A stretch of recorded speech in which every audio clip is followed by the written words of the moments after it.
여러분 감사합니다. 여러분들이 시간을 주신 덕분에 제가 이제 가평에 가가지고 이제 신년 계획을 잘 세웠고요. 그리고 이제 그 신년 계획을 세우는 과정에서 이제 제가 조금 그 설교 주머니도 좀 보충하고 마음이 좀 충전되는 것 같아서 오늘 기분 좋게 왔습니다. 그런데 이제 나와서 여러분들한테 이제 말씀을 전하는 것도 이제 설레이는 일인데, 우리 저 뒤에 계시는 우리 한창인 성도님이 이 마이크를 기증해 주셨어요. 제 목소리 좀 좋게 들리지 않나요? 예, 평상시에 이제 이 마이크가 이제 하울링이 나가지고 저 나름대로 기술자여가지고 조절을 했는데도 이렇게 잘 안 잡혀가지고 고민했는데, 이 마이크가 싸구려서 그랬나 봐요. 그래서 워낙 좋은 곳이어가지고 이제 훨씬 더 듣기에 이제 좋게 들리는데요.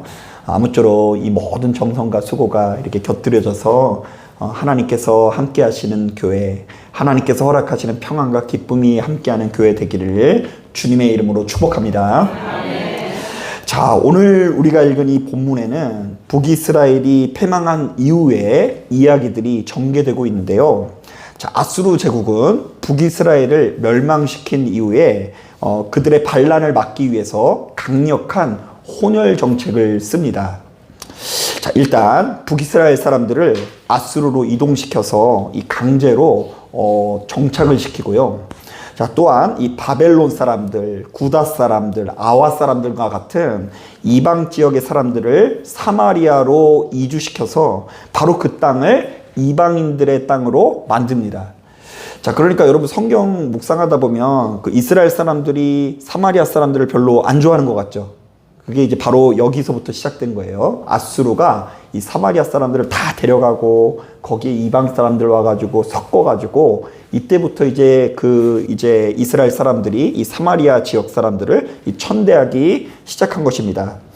자, 그런데 어찌됐건 이제 이 이스라엘 사람들이 어떻게 생각하든지 간에 이 북이스라엘 사람들은 그들의 혈통만 섞인 게 아니라 신앙의 정체성 자체가 크게 흔들리게 되는데요. 자, 바로 이때 하나님께서는 이스라엘을 살리기 위해서 맹수를 보내셔서, 진짜 살아있는 사자를 보내셔서 이스라엘 민족들에게 경고하시고요. 그러나 그곳에 거주하는 백성들은 조금도 귀를 기울이지 않고 하나님과 우상을 함께 섬겼다고 하는데요. 자, 32절부터 33절을 보면 이 같은 내용이 잘 담겨 있습니다. 우리 같이 한번 읽어보겠습니다. 32절, 33절 시작. 그들이 또 여호와를 경외하여 자기 중에서 사람을 산당의 제사장으로 택하여 그 산당들에서 자기를 위하여 제사를 드리게 하니라. 이와 같이 그들이 여호와도 경외하고 또한 어디서부터 옮겨왔든지 그 민족의 풍속대로 자기의 신들도 섬겼더라. 자, 이게 무슨 말일까? 한번 따라 보겠습니다. 하나님께서 경고하셨지만 그들은 하나님과 우상을 함께 섬기게 되었다.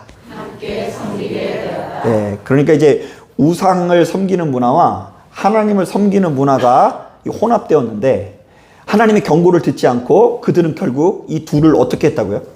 함께 섬기게 되었다라고 이 성경이 경고하고 있어요. 저는 이 말씀을 묵상하는데 문득 전도사 시절에 그 인도로 단기 선교 갔을 때의 일이 생각이 납니다. 자, 한 번은 이제 거기에서 이제 제가 한 15일 정도 단기 선교 치고는 좀 길게 갔는데요. 급한 일정이 있어서 택시를 탔는데 그 자동차 운전석에 아주 재밌는 사진이 3장이 있더라고요. 그 맨 왼쪽에는 예수님의 사진이 있고요. 예수님의 머리가 이렇게 빛으로 이렇게 환하게 비추는 그 사진이 이렇게 딱 이렇게 있고요. 가운데는 부처님의 사진이 있어요.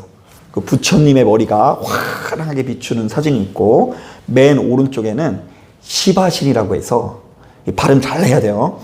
그 시바신이라고 해서 그 머리가 뱀머리인 신이 있어요. 그 힌두교 최고 신인데요.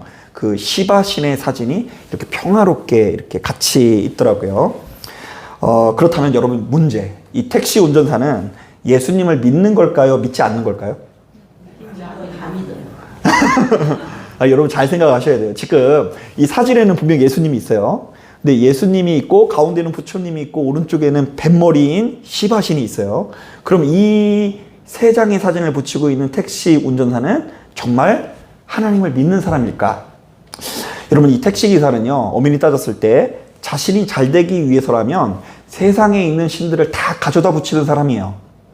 때로는 누구한테 가서 빈다고요? 성탄절에는 예수님한테 가서 빌고, 이 석가탄신일에는 부처님한테 가서 빌고, 그리고 시바신에게 가서 기도도 합니다. 자, 실제로 여러분, 인도 사람들에게 선교하기가 굉장히 어려운 이유가 뭐냐면요, 그들에게 가서 예수를 믿으라고 하면 그들은 조금의 망설임도 없이 예수를 믿는다고 합니다. 자, 앉혀놓으면 잘 앉는다 그래요. 그리고 이 강의를 하면 아무리 어려운 얘기를 해도 다 들어요. 인도 사람들이 얼마나 머리가 좋은지 이 예수님의 사역과 가르침을 1시간, 2시간, 10시간, 이틀, 그리고 일주일을 들으면서 이렇게 이야기합니다. 야, 예수님이라는 분이 참 좋은 분이군요. 그렇게 좋은 신이 있으세요? 내가 당장 그분을 믿고 그분의 자녀가 되겠습니다. 하지만 문제는 뭐냐면요, 그들이 예수만 섬기지 않는 것이 문제인데요. 자, 그들은 예수를 그저 무수히 많은 신들 중에 하나로 여기면서 예수와 우상들을 함께 섬긴다고 합니다. 자, 우리는 여기서 중요한 것을 깨닫게 되는데요. 자, 우리는 종종 누군가가 하나님을 안 믿는 것을 큰 문제라고 여기지 않습니까? 자, 교회를 다니는 사람이 갑자기 다니지 않게 되면 그 사람이 문제라고 생각합니다. 그리고 지나가다가 하나님을 부인하는 사람이 있으면 바로 그 사람이 큰 죄를 지었다라고 여깁니다. 자, 하지만 오늘 우리가 읽은 본문은 전혀 새로운 차원의 또 하나의 접근을 하고 있는데요. 자, 이스라엘 백성들은 하나님을 버린 것은 아니에요. 하나님을 버린 것은 아니지만 하나님도 믿고 우상도 함께 믿는 것을 고발하고요. 또한 그들은 수시로 예배를 드리지만 그 모든 제사는 하나님을 경외해서 드리는 예배가 아니라 자기를 위한 제사였다라는 것을 거듭해서 고발하고 있어요. 자, 그래서일까요? 여러분들이 잘 알고 있는 말씀 중에 엘리야 선지자가 전한 말씀 중에 이런 말씀이 있습니다. 너희가 어느 때까지 둘 사이에서 머뭇하려느냐? 여호와가 만일 하나님이면 그를 따르고 바알이 만일 하나님이면 그를 따를지니라. 자, 바알과 하나님을 같이 섬기는 건 말이 안 되고 그 중에 오로지 누구만 섬겨야 된다고요? 하나님을 섬겨야 된다고 하고요. 바로 이 말씀을 사도 바울은 이런 식으로 응용해서 고린도전서 10장을 보면 이런 말씀이 있습니다. 무릇 이방인이 제사하는 것은 귀신에게 하는 것이요 하나님께 제사하는 것이 아니니 나는 너희가 귀신과 교제하는 자가 되기를 원하지 아니하노라. 너희가 주의 잔과 귀신의 잔을 겸하여 마시지 못하고 주의 식탁과 귀신의 식탁에 겸하여 참여하지 못하리라. 자, 귀신과 하나님을 함께 섬길 수 있다 그래요? 아니면 하나만 선택해야 된다 그래요? 자, 하나만 선택하는 것이 하나님을 믿는 거래요. 그런데 만약 우리가 하나님을 믿노라 하면서 하나님도 섬기고 귀신도 함께 섬기고 하나님도 섬기고 부처님도 함께 섬기고 하나님도 믿고 미신도 함께 따르고 있다고 한다면 그런 종류의 신앙은 제일 좋은 신앙이 아니고 열매 맺는 신앙이 아니고 아직 정돈되지 못한 우상의 신앙을 가지고 있다라고 오늘 본문이 경고하고 있어요. 자, 사랑하는 여러분, 여러분들은 어떠십니까? 여러분들과 여러분들의 가정은 오로지 하나님만을 섬기는 가정입니까? 아멘. 잘 생각해보고 하세요. 자, 아니면 엄연히 따졌을 때 우상도 섬기고 미신도 함께 따르고 하나님도 함께 섬기는 가정입니까? 자, 그렇다면 이 말씀에 귀를 기울이시기 바랍니다. 너희가 어느 때까지 둘 사이에서 머뭇하려느냐? 여호와가 만일 하나님이면 그를 따르고 바알이 만일 하나님이면 그를 따를지니라. 자, 저는 목회를 하면 할수록 바로 이것이 너무나 당연하면서도 생각보다 쉽지 않은 일이라는 것을 수시로 느낍니다. 자, 여러분, 교회밥을요 1년만 먹으면 성경 안에서 가장 큰 죄가 우상 숭배라는 것을 알아요, 몰라요? 알아요. 이 구약 성경에 보면 우상 숭배하는 사람들은 다 쳐서 어떻게 하죠?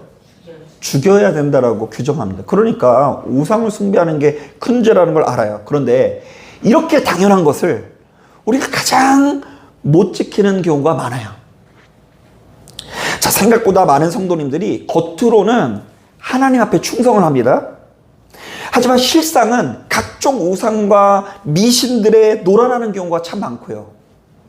또한 겉으로는 오로지 하나님을 섬기는 것 같아도 실상은 자신의 출세와 성공과 번영을 위해서 신앙생활을 하는 분들이 사실은 너무나 많이 있어요. 자, 이것은 굳이 예수 믿는 우리들뿐만이 아니라 우리 인간이 가지고 있는 본성이라고 느껴질 때가 참으로 많이 있어요. 인간은 자꾸 하나님만 섬기는 존재가 아니라 하나님과 무엇인가를 섞어서 섬기는 존재라는 것을 우리는 알 수 있어요. 여러분, 이거 우리나라 역사 가운데서 드러나는데요. 우리 민족의 역사를 가만히 들여다보면 어떤 고상한 가르침이나 종교가 들어와도 결국에는 사람의 욕심에 의해서 변질이 돼야 안 돼요? 돼요. 나 잘되기 위한 수단, 소위 말하는 기복신앙으로 변질되는 경우가 굉장히 많습니다. 자, 예를 들면 여러분 불교를 한번 잘 생각해 보세요. 사실 여러분 이 불교는 제대로 공부하는 진짜 힘든 종교예요. 진짜 고차원적이고요. 틀린 얘기가 별로 없어요. 여러분 이 불교의 핵심 가르침이 무엇입니까? 욕심을 버리는 비움과 고통에서 벗어나는 해탈 아닙니까? 산은 산이요, 물은 물이로다. 소고기 사 먹으면 뭐 하겠노? 좋다고. 아이, 제가 잘못 얘기한 것 같아요. 알아들으세요. 뭐 이런 종류의 이야기가 이제 성공하면 뭐 하겠노? 좋다고. 소고기 사 먹겠지. 이런 종류의 이야기가 사실은 이 불교의 가르침이기도 해요.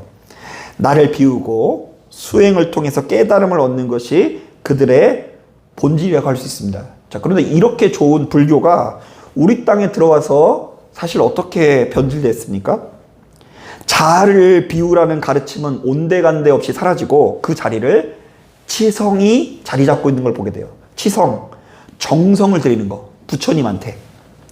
부처님 앞에서 1000배 하는 게 복을 받을 것 같아요? 3000배를 하는 게 복을 받는 것 같아요? 3000배를 해야 복을 받는다고 여기고요. 사람들이 3000배를 하면서 주로 구하는 것이 깨달음입니까? 아니면 복입니까? 복이에요. 내 자식 대학 붙게 해주세요. 우리 남편 사업 대박 나게 해주세요. 이렇게 기도하고요. 제가 실제로 정읍에서 목회를 한 5년 정도 하다 왔는데요. 그 내장사에는요, 이맘때쯤 되면 불교 성지순례라고 해가지고요, 관광버스로 불이나게 옵니다. 그곳에. 막 관광체가 밀려가지고 들어가지 못하는데요. 막상 그곳에 가면 내장사에서 뭘 하냐면 수능 시험을 앞두고 있는 학생들 이름을 거기다 붙이는데 돈 1000만 원 들어가요. 물론 자리에 따라 다 다릅니다. 깊은 데는 1000만 원, 이 바깥에 쪽에는 100만 원. 그래서 돈 있으면 어디로 가야 돼요? 안쪽으로 가야 되죠. 그러니까 이제 이름 붙이는 자리에 따라서 효험이 좀 달라지는 부분이 있어요. 아마 제가 봤을 때는 그 부처님, 석가모니 되시는 분이 하늘에서 그거 보시면 깜짝 놀랄 것 같아요. 그죠? 내가 그러라고 만든 것이 아닌데 그 입구에 따라서 돈을 다르게 받고 있는 것을 볼 때, 아, 이거 내 생각하고 좀 다르다라고 생각을 하실 것 같다는 생각이 듭니다. 또한 여러분, 유교가 들어갈 때도 이 마찬가지입니다. 원래 이 유교는 사람의 영혼이라는 것을 인정하지 않아요. 깊이 들어가 보면 이 사람은 죽으면 끝나는 존재로 여깁니다. 사람은 이제 죽으면 끝이기 때문에 살아있을 때 짐승처럼 살지 않고 잘 먹고 잘 사는 것을 굉장히 중요하게 여깁니다. 인, 의, 예, 지, 그리고 하나 더 하면 신까지. 즉 사람이 마땅히 지켜야 할 도덕과 윤리를 강조하면서 짐승처럼 살아서는 안 된다는 걸 강조합니다. 자, 그런데 이것이 우리의 욕심과 결합되자 유교에서 가장 중요하게 생각하는 것은 더 이상 인의 예지가 아니라 묘자리입니다. 좌청룡? 어떻게 하세요? 지금 얘기하시는 분 수상한 분은 좌청룡 우백호, 남주작 북현무. 그래서 산으로 둘러싸이고 물 하나 흐르고 있으면 그 사람은 대통령이 돼요. 그 가정에서 대통령이 돼요. 아멘 하시면 안 돼요. 조상을 잘 모신다라는 이 효의 정신은 어느새 사라지고 그 자리에 무엇만 남았습니까? 이 땅에 수맥이 흐르든지 안 흐르든지 조상묘를 명당에 잘 써야 그 기운을 받아 자손이 복을 받는다라는 미속신앙, 무속신앙만 자리 잡고 있어요. 자, 그런데 여러분 따지고 보면 이것뿐만이 아닙니다. 우리의 일상생활을 조금만 깊이 들여다보면 우리가 알게 모르게 붙잡고 있는 각종 미신들이 얼마나 많은지 모릅니다. 가장 대표적인 것이 제가 몇 차례 말씀드렸는데 이사 갈 때예요. 여러분 요즘도 이사철만 되면 이삿짐 센터 비용이 2배, 3배 뛰는 날이 있어요. 바로 손 없는 날. 이거는 손님이 없는 날이 아니라 귀신 없는 날을 말합니다.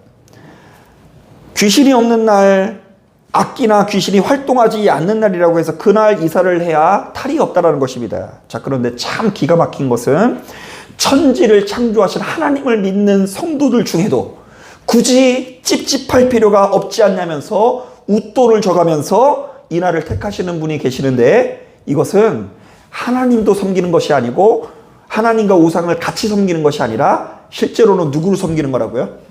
우상을 섬기는 가정이에요. 그 가정을. 손 없는 날 택해서 이사 가는 사람들은 이제 그 사람들은 그냥 우상을 섬기는 가정인 거예요. 또한 이 세상은 이 집안에 승진을 앞둔 자녀가 있으면 가까운 지인이 상을 당해도 문상을 가지 않는 것을 당연한 상식으로 예의로 지킵니다. 왜냐하면 자식에게 부정한 기운이 탈 수 있다는 것입니다. 그러니까 죽음에 이 나쁜 기운이 스물스물 몰려오면서 승진이라는 경사에 옮겨 붙는다는 것인데요. 그래서 이제 저는 실제로 어떤 걸 봤냐면 아버지가 돌아가셨는데 아버지 장례식장을 지키지 않는 사람을 봤어요. 아니, 아버지를 아버지라고 여기지 않고 어머님을 어머니라고 여기지 않고 형을 형이라도 말하지 못하고 그 장례식에 있는 부정한 기운이 자기에게 올바갈까봐 아버지 제사에 상준으로 또 못하는 것. 가만히 보면 이들은 하나님께서 주신 평안과 기쁨을 확신하지 못하고 미신이 주는 두려움을 더 크게 여기는 것입니다. 자, 그런데 이거 다시 한번 말하지만 하나님도 섬기고 그거와 마찬가지로 우상도 같이 섬겨서 완벽하게 하는 게 아니라 하나님도 섬기지 않고 우상도 섬기지 않는 거예요, 사실은. 아니, 하나님께서 보셨을 때는 우상을 섬기는 사람이라고 얘기할 거예요. 야, 그거 너 왜 그렇게 신앙생활 하냐? 너 안에는 내가 없다. 네가 지금 붙들고 있는 신앙생활은 제대로 된 신앙생활이 아니다. 부끄러워해야 된다. 그러므로 너는 그것을 하루속히 벗어버리기 위해 노력해야 된다. 그리고 더 나아가서는 성경에 이런 말씀도 있어요. 너희가 사람의 눈은 속일 수 있지만 누구의 눈은 속일 수 없다고요? 하나님의 눈은 속일 수 없으니 두려워하라. 사람 앞에서 떵떵거리면서 머리기름 바른다고 해서 신앙인이 아니라 하나님 앞에서 얼마나 부정하게 살아가고 있는지 하나님은 알고 계시니 너희는 두려워하라. 자, 그런데 이것뿐만 아닙니다. 어떤 분들은 자기 이름을 누군가 빨간색으로 쓰면 난리가 나요. 건물을 지을 때도 4층은 죽을 사자이기 때문에 무슨 층이라고 하죠? 그런다고 4층이 5층 되는 것도 아닌데 4층이 F층으로 바뀌어요. 또 여러분 솔직히 말해보세요. 자다가 돼지 꿈을 꿨어요. 자다가 변 꿈을 꿨어요. 그럼 여러분 다음날 어디 가서 뭘 사요? 꿈 꿔가지고 그런 꿈 꾸면은 그래도 하나님도 믿지만 그래도 혹시 모르니까 어디 가서 뭘 산다고요? 제가 더 얘기하진 않겠어요. 자, 가만히 보면 우리는 그저 입술로는 나는 오로지 하나님을 섬깁니다. 나와 내 가정은 하나님을 섬깁니다. 그리고 더 나아가서 이렇게 얘기하시는 분이 있어요. 한번 따라하겠습니다. 주님 한 분만으로 충분합니다. 그런데 그게 아닐 수도 있다는 이야기예요. 나는 그동안 그렇게 믿었어요. 하나님도 섬기고 우상도 섬기고. 누구를 위해서? 나와 내 가정을 위해서. 그런데 그런 나의 모습을 보고 하나님께서 말씀하시는 거예요. 너는 주님 한 분만으로 충분한 게 아니라 네 인생에서 다른 것들은 다 가득한데 뭐가 빠졌다고요? 주님 한 분이 빠졌구나. 실상은 세상의 운세와 막연한 미신을 하나님과 겸하여 섬기고 있던 것은 아닌지 철저히 돌아봐야 하는데요. 만약 우리가 오직 하나님만 섬기며 그분의 뜻을 구하는 신앙이 아니라 하나님과 우상을 같이 섬기는 신앙, 자기 자신의 욕망과 유익을 위해 하나님의 이름을 이용하는 신앙이라고 한다면 그것은 결국 신앙이 아니라 우상 숭배에 불과하고요. 또한 스스로의 재성을 이기지 못한 채 결국 망하는 길로 나아갈 수밖에 없는 것입니다. 자, 그러므로 우리는 하루빨리 결단해야 됩니다. 수시로 기도하면서 우리 안에 있는 가득한 산당을 헐어내고 혼합된 미신들의 잔재를 하루속히 끊어내야 하는데요. 전능하신 하나님께서는 우리들에게 이렇게 말씀하실 거예요. 사랑하는 아들과 딸아, 너희는 언제까지 둘 사이에서 머뭇 거릴 것이냐? 여호와가 만일 하나님이면 그를 따르고 바알이 만일 하나님이면 그를 따를지니라. 자, 사랑하는 여러분, 이제 제가 전하고 싶은 말씀을 다 전했습니다. 자, 이제 말씀을 정리하려고 하는데요. 자, 오늘 우리는 이 북이스라엘의 멸망 이후에 꺾이지 않는 우상 숭배의 실체를 보았습니다. 자, 냉정히 말하면 그들은 하나님을 몰라서 망한 것이 아니라 하나님을 경외하면서도 자기들의 풍속대로 무엇을 함께 섬겼다고요? 우상을 함께 섬기는 혼합주의 때문에 무너지게 됩니다. 그러니까 그들은 아마 양심의 가책이 없었을 거예요. 하나님 앞에 헌금을 했어요, 안 했어요? 했어요. 누구보다 하나님 앞에 예배를 드렸을까요, 안 드렸을까요? 드렸어요. 그런데 하나님만 섬기지 않는 게 문제였어요. 자기는 하나님한테 헌금하고 예배 드렸으니까 자기는 이제 신앙생활도 잘하고 뭐 대단한 사람인 줄 알았는데 알고 봤더니 하나님께서는 알고 계셨어요. 너는 나만 섬기는 게 아니라 우상을 함께 섬기고 있구나. 남몰래 세운 그 우상을 내가 이미 알고 있다. 자, 그렇다면 바로 이 말씀을 비추어 내 가정의 모습을 정말로 냉정하게 돌아보길 바랍니다.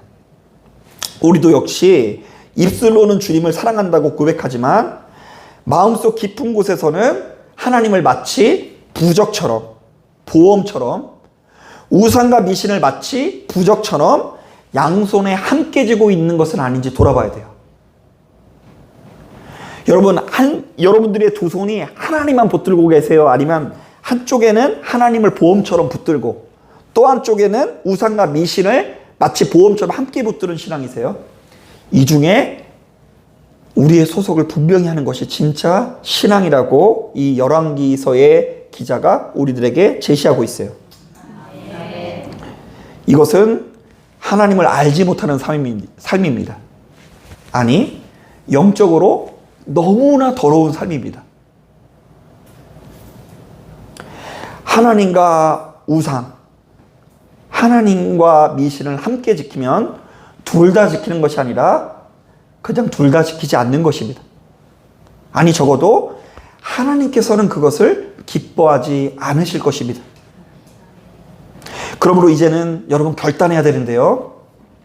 우리 안에 은밀하게 세워둔 성공의 산당, 불안의 산당, 미신의 산당을 예수 그리스도의 이름으로 완전히 헐어버리십시오.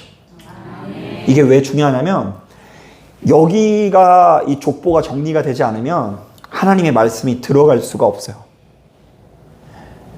왜냐하면 이 세계관이 다르기 때문인데요. 아마 저랑 신앙생활을 오래 하신 분은 알 거예요. 여러분, 예수 믿는 우리들은요, 모든 고통과 괴로움이 누구에서부터 비롯된다고요? 더 구체적으로 말하면 나의 죄 때문에, 나의 어리석음 때문에 비롯되는 거예요. 그러니까 어디 가서 부정 타서 내가 안 풀리는 게 아니라 어디 가서 내가 하나님의 뜻대로 못 사니까 안 풀리는 거예요. 이게 너무 어려우세요? 동공이 뭔가 축소되시고 여러분, 이거를 잘 생각하셔야 돼요. 그러니까 자꾸 하나님도 섬기고 우상도 섬겨야지 잘 풀린다라고 생각하는 사람들은 거기에 머무는 생활을 하니까 별로 하나님의 뜻을 들으려고 안 해요. 변화가 없어요. 그냥 눈 속이려고 그래, 자꾸. 하나님의 눈속임, 하나님을 향한 눈속임. 내가 이렇게 합니다. 내가 이렇게 하나님 앞에 보여드립니다. 자, 그런데 진짜 예수 그리스도를 붙들고 살아가는 성도는 모든 고통과 괴로움이 나에게서 비롯되고, 모든 죄인 중에 괴수가 누구라고요? 나예요, 나다.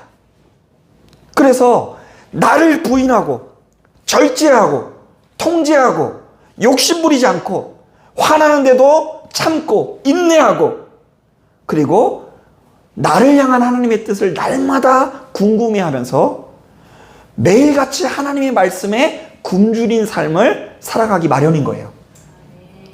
그래서 이것에 대한 족보가 서지 않으면 하나님의 말씀을 향한 열망이 별로 없어요.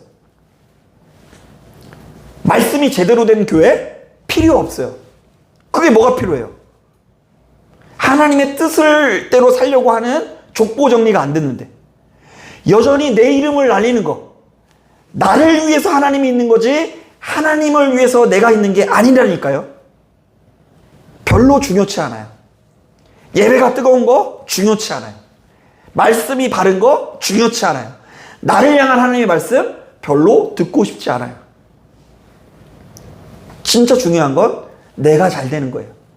내가 세상에서 성공하는 거고, 더 나아가서는 내가 교회에서 인정받는 거예요. 내가 교회에서 높아지는 거예요. 자기도 모르는 사이에 본성에 놀아나면서도 하나님도 섬기고 우상도 함께 섬기기 때문에 자기가 잘 풀릴 것을 기대하기 마련인 거예요. 그래서 오늘 우리의 심령 깊은 곳에서부터 여호수아가 그랬던 것처럼 바로 이 고백이 필요합니다. 한 번 더 따라하겠습니다. 오직 나와 내 집은 여호와 하나님만을 섬기겠노라. 야, 이게 의미를 알아야 돼요. 이거는 그냥 무당한테만 찾아가던 사람이 하나님께로 찾아가면은 복을 누리고 잘 풀리게 된다. 하나님이 더 높은 종류의 신이다. 이런 의미가 아니에요. 세계관이 달라진다는 의미가 있어요. 세계관이. 한 손에는 바알 들고, 한 손에는 여호와 하나님을 붙들고, 미신을 붙들고, 우상을 붙들고 하나님을 같이 섬기는 이게 아니라, 나와 내 가정은 오로지 하나님의 법도를 지키겠습니다. 주님의 제자된 삶을 살겠습니다. 십자가 앞에 나를 붙들고 못 박겠습니다. 내가 죽어지겠습니다. 이렇게 해야지 우리가 주 안에서 한 마음이 되는 거예요. 저와 여러분들이 바로 이 오직 나와 내 집은 여호와만을 섬기겠습니다라는 이 고백이 일평생 고백이 되길 바랍니다. 이른바 세상의 헛된 우상이 아닌 오직 살아계신 하나님 한 분만으로 만족하며 승리하는 복된 인생이 되시기를 주님의 이름으로 축복합니다. 자, 기도하겠습니다.